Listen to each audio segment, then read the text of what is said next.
efecto es bastante bonito.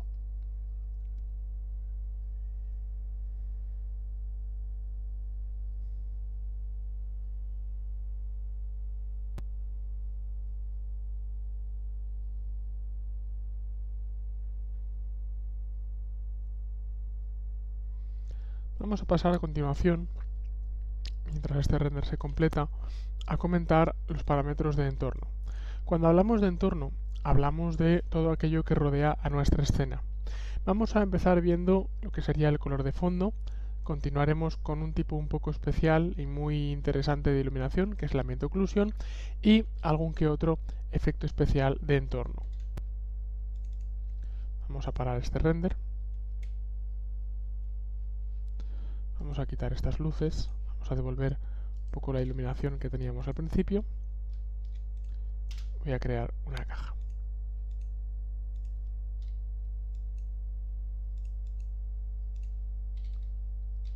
Esta caja la convertiré en un suelo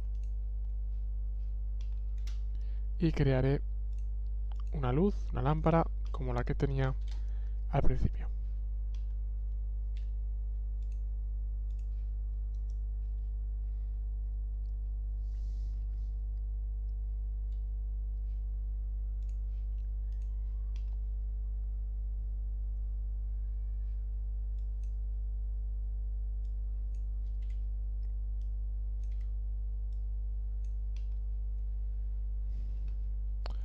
Bien, creo una lámpara, activo las sombras y si me fijo en el fondo del render, el fondo del previo, aparece siempre un color azul por defecto. Siempre que yo quiera cambiar ese fondo tengo que venir a los parámetros de mundo o a los parámetros de entorno, que es este botón que tenemos aquí. ¿Por qué aparece un color azul? Porque por defecto el programa viene configurado con este color azul para el fondo. Si yo cojo este color y lo cambio, por ejemplo, a rojo, el fondo ahora será de color rojo.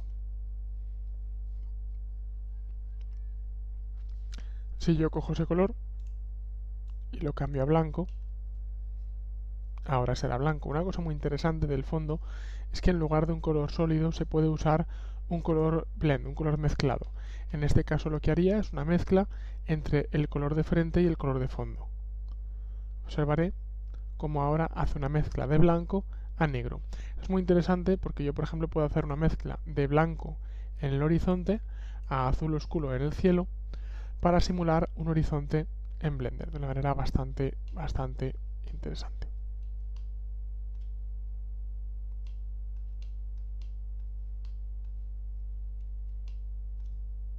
Si convierto esta luz del sol, o sea, esta lámpara en una luz del sol, en un sun, observaré cómo la luz del sol muchas veces es muy fuerte, es muy dura. Con muy dura me refiero a que crea claroscuros muy fuertes. Para ayudarnos en estos claroscuros está el ambient occlusion. La ambient occlusion, la oclusión ambiental, es un tipo de luz de relleno muy interesante que tenemos en la pestaña de mundo. Es un poco extraño porque mucha gente piensa que esta luz debería estar dentro de la pestaña de luces, pero ya que es una luz global, es una luz que proviene de todo el entorno, se ha decidido colocar en la pestaña de entorno. La luz de ambient occlusion, la luz de oclusión ambiental, está en esta pestaña que tenemos aquí, que es Amp Occ, y por defecto está desactivada, así que lo que hacemos es pinchar para activarla. La luz de ambient occlusion lo que va a hacer, como veremos en la pantalla, es simplemente rellenar aquellas zonas oscuras. Lo que hace realmente es medir la distancia entre dos objetos y si la distancia es muy pequeña, coloca un píxel oscuro y si la distancia es más grande, coloca un píxel más claro. Como podremos ver, genera una luz de ambiente bastante creíble y a la vez bastante bonita. Voy a bajar los samples a 2 para que la sombra tenga menos calidad, pero se calcule más rápido. Como podemos observar, añadir ambient occlusion añade una luz de entorno muy bonita y la verdad es que muy rápida de calcular a la escena. Esto es sin ambient occlusion. Como vemos, la escena queda muy oscura. Y esto es con ambient occlusion. Un parámetro clave dentro de Ambient Occlusion son los samples, las muestras. Las muestras, que es este parámetro que tenemos aquí, lo que nos permite es controlar la calidad de este Ambient Occlusion. Bajar las muestras hará renders más rápidos, pero más granulados, ideales para previsualización. Subir las muestras hará renders de mucha más calidad, con el grano mucho más afinado, pero también tardarán más en calcular. Por tanto, deberíamos subir los samples solo al realizar los renders finales. Vemos, por ejemplo, que el render va muchísimo más lento, pero por aquella zona por la que pasa, el grano está mucho más afinado. En las últimas versiones de Blender hay que decir que hay dos métodos de calcular el Ambient Occlusion. El Ray Trace, que es el método que había siempre, y el método aproximado. El método aproximado va bastante más rápido y también es bastante más impreciso. Para exteriores, la verdad es que vale bastante la pena y sobre todo para animación. Como vemos, nos permite calcular este Ambient Occlusion a una velocidad bastante más alta y tampoco se nota, sobre todo en exteriores, esta pérdida de calidad. Por tanto, para renders de exterior es una alternativa muy buena. Para interior, eso sí, lo que mejor funciona es el render Ray Trace. Y por último tendríamos algunos efectos especiales que tenemos dentro del entorno, como son, por ejemplo, Mist para hacer niebla. Voy a desactivar Ambient Occlusion.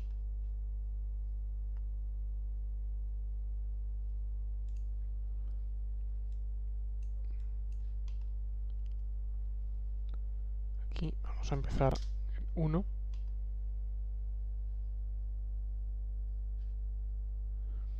Y sobre todo lo que más nos va a interesar para este ejercicio, que son estrellas. Al activar estrellas en el entorno aparecerá un cielo estrellado, como podemos empezar a previsualizar aquí. Dentro de este parámetro podemos elegir la distancia entre estrellas, que en este caso nos interesará bajar bastante este parámetro, y el tamaño de estrella. Así que tocando este parámetro, eso sí, las estrellas tardan mucho en calcularse. Ahora lo veremos aplicado en el ejercicio.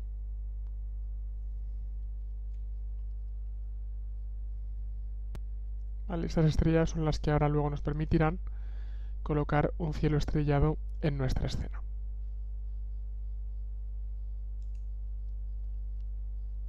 Antes de pasar a los ejercicios, vamos a hablar de la parte de mapas de los materiales. Los mapas son texturas de disco duro que cargamos, o texturas generadas que cargamos y aplicamos como sábanas de color encima de los objetos. Si cojo, por ejemplo, un objeto, digamos el cubo que viene por defecto, he dejado preparada en el disco duro una textura que es esta de aquí. Es una textura cualquiera generada en un programa de gráficos vectoriales y lo que quiero es aplicar esa textura en el material del objeto. Si vengo a la pestaña de sombreado, veré que justo a la derecha de la pestaña de materiales hay una pestaña de texturas y también veré como el material por defecto ya viene con una textura aplicada, una textura